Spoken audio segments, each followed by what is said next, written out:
Pengolahan kernel atau inti sawit di pabrik kelapa sawit melibatkan beberapa tahapan hingga menjadi produk akhir, seperti minyak inti sawit, palm kernel oil, PKO, dan bungkil inti sawit, palm kernel meal, PKM. Berikut adalah tahapan prosesnya. Sebelum masuk ke proses ekstraksi minyak, inti sawit harus dipisahkan dari cangkangnya. Setelah tandan buah segar, TBS, dikukus dalam sterilizer, buah sawit dilepaskan dari tandan dan masuk ke thresher. Buah sawit yang telah lepas mengalami pemecahan, depericarping, untuk memisahkan serat dari bijinya. Biji sawit kemudian dihancurkan menggunakan ripple mill untuk memisahkan cangkang dari inti sawit. Campuran cangkang dan inti dikirim ke sistem pemisahan gravitasi, hydrocyclone atau clay bath. Inti sawit yang telah bersih dikeringkan sebelum diproses lebih lanjut.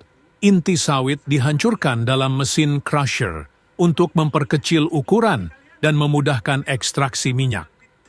Kemudian, inti sawit masuk ke mesin pengepres, Push Screw Press, untuk mengekstrak minyaknya.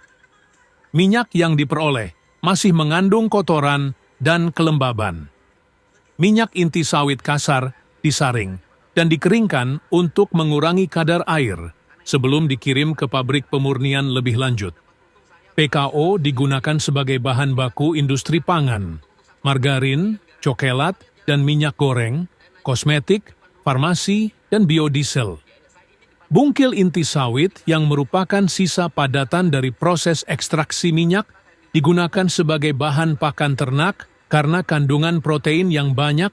Cangkang sawit yang telah dipisahkan dari inti sering digunakan sebagai bahan bakar boiler di pabrik kelapa sawit atau dijual untuk industri energi biomasa.